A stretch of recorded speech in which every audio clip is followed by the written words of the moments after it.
नमस्कार. मराठी कथा संमेलन सादर करीत आहे साहित्यरत्न लोकशाहीर अण्णाभाऊ साठे लिखित कादंबरी रानबोका भाग 8. सूर्य मावळतीच्या काठावर उभा होता. सर्वत्र थंड वारा वाहत होता. वातावरणात आल्हाद भरला होता. मावळती सूर्यकिरण डोंगर चढून पलीकडे गेली होती. निसुरल गावावर शिरळूप पडले होते. संभाजीच्या दारातील मंडप माणसानं भरला होता. सारा गाव त्या मांडवात गोळा होऊन गलका वाढला होता. गावचा भटजी आला होता आणि त्यानं मांडवातील राज्य आपल्या ताब्यात घेतलं होतं. आणि त्यामुळे सुरेल गावकरी, करते कारभारी नि शहाणी माणसं निर्वासित झाली होती. त्या सर्वांवर भटजी गुडुकत होता. लवकरच दगड्या भांदुलकर हा आपली दरोडेखोरांची फौज घेऊन चढाई करून येणार आहे याची कित्येकांना कल्पना नव्हती. परंतु संभाजी नि भिवा नलावडे यांनी गावातील तरणीबांड 200 माणसे उभी केली होती. जागोजागी चौक्या बसवल्या होत्या. गावात शिरणाऱ्या सर्व वाटा रोकूर हत्यारबंद तरुण जागता पहारा करीत होते. रात्री गावात गस्त घालणारी तुकडी तयार झाली होती. त्यामुळे संभाजीच्या डोकीचा ताप कमी झाला होता. दुसरी महत्त्वाची गोष्ट म्हणजे चिमाबाईचं डोकं एकाएकी शांत झाल्यानं संभाजीच्या डोकीवरील एक मोठं ओझं दूर झालं होतं. संभाजी माळावरून खाली आला तेव्हा चिमाबाई पिसाळली होती. ती मोहनाचं सामान फेकून द्यायला तयार झाली होती. परंतु मोहनाची कुळकथा ऐकून तिचा हृदय पालट झाला होता. आता ती हसत होती. नि मोहना आपल्या जिव्हाळ्यातील एक आहे या कल्पनेनं तिनं मोहनाविषयीचा द्वेष दूर झुगारून आता मोहनावर मायेचं छत्र धरलं होतं. संभाजी माळावरून खाली आला आणि त्यानं मोहनाची जन्मकहाणी सांगितली नि तो बाहेर गेला. नि त्याच वेळी चिमाबाई माळावर गेली होती. नि तिनं मोहनाला मिठी मारून विचारलं होतं, मोहना, तुझ्या वडिलांचं नाव शंकरराव वजार्डेकर हे खरं का? हो, खरंच मी शंकररावांची लेक. मोहना हसत म्हणाली होती. मोहना, तुझा वडील शंकर पाटील म्हणजे माझा सक्का चुलत भाऊ बरं का? अय्या, म्हणजे तुम्ही माझ्या आत्या? मोहना विस्मयचकित होऊन म्हणाली होती. आणि संभाजीराव? ती पुढं बोलली नाही, लाजली. परंतु चिमाबाई मध्येच म्हणाली, माझा शंभू तुझा मेवना. आज मला आनंद झालाय. मी आजपासून तमासवाली म्हणून समजून तुला वाईट म्हणत होते. पण आजच शंभूनं मला हकीकत सांगून माझं मन निर्मळ केलं. आता घर तुझ्या आत्याचं नि मेवण्याचं हाय. कवा बी मध्यरात्री ये. हक्कानं 4 दिवस राहा. मनाला वाटल तेवढं दिवस राहा. आम्हाला कंटाळा येणार नाही बरं. नि आता मांडवात चल. या चिमाबाईच्या बोलण्यानं नि नात्याच्या संबंधानं मोहनाला स्वर्ग 2 बोटं उरला होता. आणि संभाजीच्या मागची एक कटकट कायमची दूर झाली होती. आणि एकाएकी भटजीनं हुकमी आवाजात आरोळी ठोकली, चला आटपा.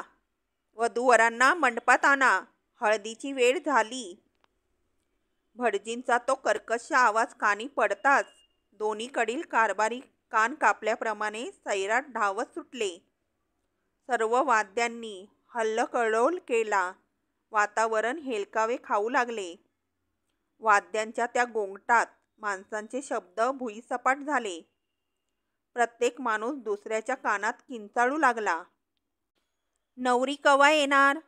आणि पहिलं माणूस सर्व शक्ती एकवटून ओरडत होतं, नवरा आला की येणार. खांद्याला बंदूक नि गळ्यात काडतुसाची माळ घालून 2 बंदूकधारी सहकारी बरोबर घेऊन संभाजी मांडवात आला. आणि लगेच नवरी आली. भटानं वेळ पाहिली, मुहूर्त पाहिला नि प्रथम स्वतः वधूवराला 5-5 बोटं हळदी लावली. आणि लावा हळदी असा गावाला हुकूम दिला. तशी नवरा नवरीवर लोकांची मुरकंड पडली आणि उभा गाव संभाजी आणि लक्ष्मी या दोघांना हळदी लावू लागला. काहींना नवरदेवाच्या खांद्याला बंदूक पाहून नवल वाटलं, पण कोणीच काही बोललं नाही. तोच मोहना आली, म्हणजे ढगातून वीज खाली यावी तशी आली आणि सुरलगाव आणि वजारडेकर सर्व स्तंभित झाले. तिनं हळदीनं पिवळं झालेला संभाजी निरखून पाहिला आणि खुदकन हसली आणि संभाजीला हळद लावून म्हणाली, मी लक्ष्मीला पाहू का? हे काय मोहना? अगं ती तुझी बहीण आहे, संभाजी म्हणाला. माझ्यापेक्षा तुझा तिच्यावर प्रथम हक्क आहे. मग मोहनाला आनंद झाला. तिनं लक्ष्मीला हळद लावली आणि बुरखा वर करून तिचा चेहरा पाहिला आणि आवेगाने तिला मिठी मारली. खरोखरच ही लक्ष्मी आहे अक्का, लक्ष्मी हुंकारली. काय? आता तुम्ही माझ्यापासून दूर जायचं नाही का ग? काय झालं? मोहनानं विचारलं. मला माझी करवली हवी आहे, असं म्हणून लक्ष्मीनं ताटातील हळद घेऊन मोहनाच्या गोऱ्या मनगटाला लावली आणि नंतर तिच्या कपाळी कुंकू लावून ती हसली आणि मोहना म्हणाली, लक्ष्मी, मला हळद का लावलीस? कारण नंतर सांगीन, लक्ष्मी उत्तरली आणि स्वतःच हसली. मग मोहना लक्ष्मीच्या शेजारी बसली आणि संभाजी म्हणाला, काय मोहना, कृष्णा कोयना संगम झाला, परंतु नवरीची बहीण नवऱ्याची मेवणी असते हे विसरू नको. मी विसरतही नाही नि भीतही नाही, मोहना म्हणाली. आता तुम्हीच सांभाळा. अगं मोहना, तू नवरीची बहीण हे तिला सांगितलंस का? संभाजीनं विचारलं. एवढी घाई का? मोहना बोलली. अक्का, लक्ष्मी मोहनाला चिकटली. काय सांगा की? तुम्ही कुठं उतरलात? नवरदेवाच्या माळीवर. मी तिकडे येऊ का? कशाला? मला तुमच्याशी खूप बोलायचंय. मग नको कोण म्हणतंय? ये ना. ही गाठ सुटली की मी तुमच्याकडे येणार. जरूर ये, मोहना तिच्या कानात म्हणाली. आणि हे लक्षात ठेव, मी वजारड्याची असून तुझ्या वडिलांच्या चुलत भावाची शंकरराव पाटलांची लेक आहे, म्हणजे मी तुझी बहीण आहे. काय म्हणता तरी काय? लक्ष्मी आश्चर्यचकित झाली आणि कपाळावरचा पदर वर करून तिनं मोहनाकडं निरखून पाहिलं आणि स्वतः तिनं मोहनाला मिठी मारली. ती भावनावश झाली. तिचा कंठ दाटला आणि ती दाटल्या कंठानं म्हणाली, अक्का, माझी खरोखरीची अक्का आज मला भेटली आणि ती लग्नाच्या मंडपात. संभाजी सर्व काही पाहत होता आणि ऐकत होता आणि रक्ताचं नातं शक्तिमान असतं असं तो स्वतः उद्गारला. नवरा नवरीला हळदी लावून झाली. मांडवातील माणसं हळूहळू पांगली. मग भटजीनं नवरा नवरीच्या पदराची बांधलेली गाठ सोडली आणि स्वतःच्या गळ्याचं पेढं पाडून मोकळा झाला आणि घराकडं पळाला. संभाजी तसाच वेशीकडे गेला. मग त्यानं सर्वत्र फिरून बंदोबस्ताची पाहणी केली आणि आपल्या सर्व मित्रांना सांगितले, हा दगड्याही एक रानबोका आहे, तो कसा येईल ते तो कळू देणार नाही, म्हणून कोणी बेसावध राहू नका. मी मांडवात बांधला गेलो आहे, परंतु दगड्या आला की मग मी मैदानात येणार यात शंकाच नाही. परंतु दगड्याला मांडवापर्यंत येऊ देऊ नका. तुम्ही कसलीच काळजी करू नका. भिवा नलावडा म्हणाला, मांडवाकडं उंदीर सुद्धा येणार नाही. मग दरोडेखोरांचं नाव कशाला काढता? मोहना लक्ष्मीला घेऊन संभाजीच्या माळीवर गेली. मोहनानं प्रथम चहा केला आणि ती चहा पीत पीत त्या दोघी बोलत बसल्या. मोहना म्हणाली, हं बोला, आता तू मला हळद का लावलीस? अक्का, मला सारं समजलं आहे. लक्ष्मी शांतपणे म्हणाली, जी हळद आज मला लागली ती तुम्हालाच लागणार होती, पण सासूबाईनं विरोध केला, आड दाखवला, जीव द्यायची धमकी दिली, म्हणून मी नवरी झाले. मी तुमच्या सुखाच्या आडवी आले आहे. तुमच्या पदरात पडणारं सुख चुकून माझ्या पदरात पडलं आहे याची मला कल्पना आहे. आणि थांबलीस का? काय झालं? मोहनानं डोळे विस्फारून विचारलं. म्हणजे या लग्नाला मालकांचा विरोध होता, परंतु तुम्हीच त्यांना मोकळीक दिलीत म्हणून ते तयार झाले असावेत. याबद्दल माझी खात्री आहे. तुमच्या जागी दुसरी बाई असती तर तिनं हे लग्न होऊच दिलं नसतं.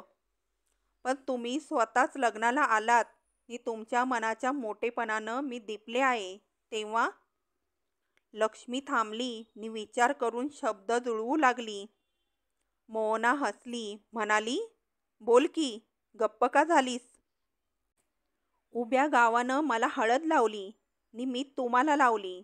म्हणजे माझ्याबरोबर तुम्हालाही हळद लागली आणि उद्या माझ्याबरोबर तुम्हावर तांदूळ पडतील आणि आपण दोघी जन्मभर एका घरात नांदू अशी माझी आपली वेडगळ कल्पना आहे. हे ऐकून मोहना मोठ्यानं हसली. खुळी ग खुळी माझी बाय. अगं लक्ष्मी, अशी कुठं लग्न होतात? लग्न हे 5 पंचांनी मान्य केलं पाहिजे. चोरून लग्न होत नसतं. आणि हे पहा, माझं लग्न नाही झालं तरी मी तुझ्याजवळ जन्मभर राहीन. पण तुला हे पसंत असले पाहिजे तर. मला तुम्ही सांगाल ते कराल ते कबूल आहे, लक्ष्मी म्हणाली. आणि आता मी तुम्हाला सोडणार नाही. मी भांडणार नाही. उलट तुम्ही जवळ असाल तर मालक आनंदित असतील आणि त्यांचा आनंद मला हवा आहे. म्हणून मी म्हणते की. काय? मोहनानं विचारलं. की तुमच्याही कपाळी बाशिंग बांधावं, तुमच्या डोकीवर तांदूळ पडावे. लक्ष्मी एक एक शब्द उच्चारित होती. ती म्हणाली, आणि आपण दोघींनी एकाच वेळी आपल्या घरात प्रवेश करावा. असं? मोहना उद्गारली. हा, लक्ष्मी हुंकारली. नि मग त्या दोघी मोठ्यानं हसल्या. जानवस घरात चिमाबाई गेली होती. नि माझ्या शंभूच्या कपाळी मी 5 दिवस बाशिंग ठेवणार आहे. मी 5 जेवणं घालीन, पण कोणी लग्नाची घाई करायची नाही. ह्या एकाच मुद्द्यावर ती नवरीकडील शहाण्यांची तंडत होती. सर्वांनी तिचं म्हणणं मान्य केलं होतं. आणि नवरी लगीन घरात गेली असं समजून वजारडेकर चिमाबाईशी बोलत बसले होते. पण जेव्हा नवरी लगीन घरात नसून ती मोहनाकडे जाऊन बसली आहे असे त्यांना समजले, तेव्हा सर्वच बिथरले. एका घरंदाज मुलीने एका तमासवाल्या बाईशी बोलत बसावे याचा त्यांना राग आला. आणि अशा बाईला आपल्या माळीवर जागा दिली म्हणून ते संभाजीलाही दोष देऊ लागले. रामराव म्हणाला, अरे कुणीतरी जाऊन त्या लक्ष्मीच्या कानशिलात एक तडाखा द्या आणि तिला घेऊन या. तसे 2 गडी उठले नि चिमाबाई म्हणाली, ए मारक्यांनो, खाली बसा नि माझे ऐका. ते दोघं खाली बसले नि रामराव म्हणाला, सांगा काय भानगड आहे ही? शंकरराव पाटील तुमचा नि माझा चुलत भाऊ होता का? चिमानं प्रश्न केला. होय, खरं आहे. त्याची बायको बाळंतपणात मेली, खरं का? ते बी खरं आहे. पुढं बोल. रामराव बोलला. नि चिमानं विचारलं, त्याची बायको मेली तवा त्याला मुलगी झाली होती, आठवण हाय का? हाय हाय, रामराव म्हणाला. आणि ती 1 दिवसाची पोरगी कामरीच्या विठाबाई पाटलीनीनं सांभाळली म्हणून नेली होती. पण मला आठवण हाय. मग ती शंकरराव पाटलाची लेक म्हणजे आमच्या माळावर उतरलेली मोहना हाय. काय म्हणता चिमा अक्का? ही मोहना शंकररावाची लेक? मग ही तमाशात कशी गेली? रामरावासह सर्व वजारडेकरांनी एकच प्रश्न विचारला आणि चिमाबाई म्हणाली, दावं नसल्यावर दावणीचं जनावर कुठं जातं त्याचा पत्ता लागत नाही, तसंच माणसाचं बी असतं. मोहनाचं तसंच झालंय. तिच्या कानशिलात मारणारा कोणी नव्हता म्हणून ती तमाशात गेली आणि आता पुढं ती केव्हाच तमाशात दिसणार नाही. हा खुलासा ऐकून वजारडेकर मंडळींना बरं वाटलं. त्यांच्या मनातील मोहनाविषयीची अडी दूर झाली आणि त्या क्षणापासून वजारडेकर मंडळी मोहनाला आपली समजू लागले. एका शहाण्या वजारडेकरानं निर्वाळा दिला की जन्मली कन्या कुळाबाहेर. मोहना तिकडं कशी का असेना, पण तिच्या माहेरची वाट खुरडू नका. संभाजी गावाला वळसा घालून नि आपल्या सर्व लोकांना भेटून आला तेव्हा बंड्या रामोशी एका भिंतीला पाठ लावून नि दोन्ही पाय पुढं पसरून निवांत बसला होता. अगदी निवांत बसला होता. बंड्या, जेवलास का? संभाजीनं विचारलं. नाही चौगुलं, कुणी दादच घेतली नाही. अरे रे, मग वाईट झालं. संभाजी हळहळला. काही काळजी करू नका. तुम्ही बी लढाईवर होता आणि तुम्ही मला जीवदान दिलं. त्यानंच माझी तहानभूक हारली या. बंड्या शांतपणे म्हणाला. एक दिवस भाकर नाही मिळाली म्हणून मी काही मरत नाही. आता हात जोडून सांगणं हाय की माझा खून होऊ देऊ नका. तू निर्धास्त राहा बंड्या, संभाजी म्हणाला.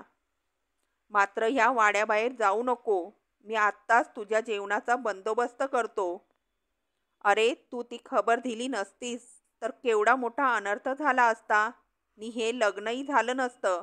थांब, मी जेवण पाठवतो. संभाजी 2 पावलं पुढे गेला आणि पुन्हा परत येऊन म्हणाला.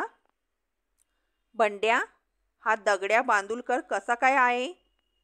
अहो चौगुलं, 1 नंबरची भूताची अवलाद आहे ती. बंड्या म्हणाला. म्हणजे? गण्या रानबोका आणि दगड्या रानबोका ही एकाच मांजराची 2 पिल्ली म्हणीन का? म्हणजे कसं काय? संभाजी उद्गारला. म्हणजे गण्या परास दांडगा दंगलबाज. बंड्या म्हणाला. दगड्याची काय भानगड आहे? तो माझं लग्न उधळून लावाय येणार आहे. संभाजी म्हणाला. तसा त्यानं सांगावा दिला आहे. मग तो नक्कीच येणार, चुकणार नाही. बंड्या म्हणाला. तो गप्प बसणार नाही. तुम्ही सावध असा. तो दगड्या मुलकातलं डॅम्बिस गुन्हेगार जमा करून येणार बघा. पण चौगुलं, आज खिंडीत किती रानबोकं तुम्ही ठार केलं? पुष्कळ ठार झाले असावे, म्हणून तर हा दगड्या इतका एकेरीवर आला आहे. संभाजी बोलला आणि घरी गेला. तो सरळ माळीवर गेला. त्याला पाहताच लक्ष्मीनं अंगाचा मुरटा करून घेतला आणि ती मोहनाच्या कानात म्हणाली. अक्का, मी जाते, मला पोचव. चल. मोहना लक्ष्मीला घेऊन निघाली नि तो संभाजीला हसत म्हणाली. बसा, मी नवरीबाईला पोचवून आता येते. मोहना लक्ष्मीला जानवस घरापर्यंत पोचवून परत आली नि संभाजीला म्हणाली. एक गंमत सांगू का? सांग ना, तो म्हणाला. या लक्ष्मीचं मत काही निराळच आहे. मोहना बोलली. ते कसं काय? संभाजीनं विचारलं. अहो, ती तुमचं नि माझं चोरून लग्न लावायच्या विचारात आहे. मोहना म्हणाली. ते कसं काय? संभाजी म्हणाला. ती आमचं लग्न चोरून कसं लावणार? मग मोहनानं लग्न लावायची लक्ष्मीची कल्पना त्यांना सांगितली नि ती ऐकून संभाजी पोट धरून हसू लागला. तो म्हणाला. चोरून हळदी लावायची, चोरून नवरी शेजारी उभं राहायचं मी, मग आपोआप तांदूळ पडणार. वरातीला नवरी शेजारी बसायचं की झालं, लग्न छान. लक्ष्मीची ही लग्नाविषयीची कल्पना विलक्षण आहे. म्हणतात ती शिकलेली, परंतु मला वाटतं ती खुळी आहे. नाही, ती खुळी नाही, ती भोळी आहे. मोहना म्हणाली. तिला दुसऱ्याच्या सुखाची नि दुःखाची जाणीव आहे. इतक्यात रामराव चिमाबाईला घेऊन माळावर आला. तिला पाहून मोहना भ्याली नि संभाजी गंभीर झाला नि ही सॉरी अशी अचानक इकडं का आली असावी याचा तो विचार करू लागला. मोहना चोरट्या नजरेनं रामरावाकडं पाहू लागली. चिमाबाई शांत बसली होती. उशीर कोणी काहीच बोललं नाही. नंतर रामराव लोडावर पाठ टाकून म्हणाला. संभाजीराव, आम्ही का आलो आहोत ते तरी विचारा. ते काय विचारायचं? संभाजी हसत म्हणाला. नवरीचे वरबाप म्हणून आला आहात हे आम्हाला माहीत आहे. मग काहीच माहीत नाही तुम्हाला? रामराव हसत म्हणाला. अहो, एका वधूचा पिता म्हणून मी आलो होतो हे खरं, पण आता पुन्हा एका वधूचा पिता व्हायची माझ्यावर पाळी आली आहे. समजलं का? काही समजले नाही. संभाजीनं नकारार्थी मान डोलवली. मग ऐका संभाजीराव, रामराव गंभीर सुरात म्हणाले. आजच लक्ष्मीचं तिकडं भांडण काढलं. तिचं म्हणणं आहे की हे लग्न उरकलं की लगेच तुमचं नि मोहनाचं लग्न उरकून जायचं. बोला. ते ऐकून मोहना आश्चर्यचकित झाली. संभाजीनं गंभीर होऊन चिमाबाईकडे पाहिलं. मग तुमचं मत काय आहे? संभाजीनं विचारलं. आमचं मत काय असणार? ज्यामुळे आमची मुलगी सुखी होत असेल ते सर्व आम्ही करणार, रामराव म्हणाला. आणि माझ्या लक्ष्मीला कोणी वेडी समजू नये, कारण ती फार फार विचारवंत आहे अशी माझी समजूत आहे. तुम्ही जे कराल ते मला कबूल आहे, संभाजी बोलला. मोहना ते सर्व ऐकत होती नि ती बोलणी ऐकून तिच्या हृदयात आनंदाचा सागर उसळू लागला. हे पहा संभाजी, रामराव म्हणाला. उद्याच लक्ष्मीवर तांदूळ टाकायचं नि परवाच मोहनाला हळदी लावायच्या. मात्र कायद्याची आडकाठी येण्याची गरज नाही, कारण पोलीस पाटला पुढं लक्ष्मी सर्व काही लिहून देणार आहे. काय लिहून देणार आहे? संभाजीनं विचारलं. ती लिहून देणार आहे की माझ्या पतीच्या सुखासाठी मी स्वतःच माझ्या पतीचं लग्न करून देत आहे, रामरावानं खुलासा केला.